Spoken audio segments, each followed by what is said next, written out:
নমস্কাৰ বন্ধুসকল, আজিৰ ভিডিঅ'টি মোষ্ট ইম্পৰ্টেণ্ট ভিডিঅ' হয়। আপোনালোকে ভিডিঅ'টি স্কিপ নকৰাকৈ চাই থাকিব। আমাক ভাৰত চৰকাৰে দুটা গুৰুত্বপূৰ্ণ SMS প্ৰেৰণ কৰা হৈছে। এই দুটা SMSটো হ'ল সাধাৰণ নাগৰিকলৈ অৱসৰপ্ৰাপ্ত ভাৰতীয় সেনাৰ জেনেৰেল KGS ধিলনৰ বিশেষ বাৰ্তা। আপোনাৰ চহৰত যদি ভাৰতীয় সেনা, বায়ুসেনা নতুবা নৌসেনাৰ সৈন্য বা বাহনৰ গতিবিধি প্ৰত্যক্ষ কৰে, তেন্তে অনুগ্ৰহ কৰি কোনো ভিডিঅ' বা ৰীল নিৰ্মাণ নকৰিবলৈ কৈছে। কোনো ফটো সামাজিক মাধ্যমত পষ্ট নকৰিব।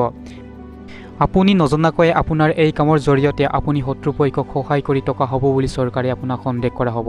গতিকে বন্ধুসকল, আপোনালোকে এই কাম ভুলতো নকৰিব।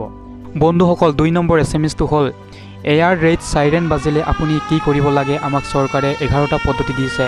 এই 11টা পদ্ধতিৰ ভিতৰত 1 নম্বৰত আছে সকলো কাম বন্ধ কৰি নিৰাপদ স্থানত আশ্ৰয় ল'বলৈ কৈছে। 2 নম্বৰত আছে ঘৰৰ দুৱাৰ খিৰিকী বন্ধ কৰক, পৰ্দা টানি দিবলৈ কৈছে। 3 নম্বৰত আছে সকলো লাইট বন্ধ কৰিব, বৈদ্যুতিক সামগ্ৰীৰ ছুইচ অফ কৰক।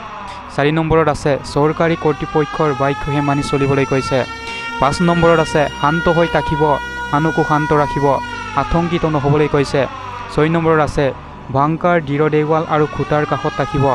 7 নম্বৰত আছে গাড়ী চলাই থাকিলে গাড়ীখন বাটৰ কাষত ৰখাই ল'ব, ইঞ্জিন বন্ধ কৰি দৰ্জা বন্ধ ৰাখিবলৈ কৈছে। 8 নম্বৰত আছে খিৰিকীৰ কাষত নাথাকিব।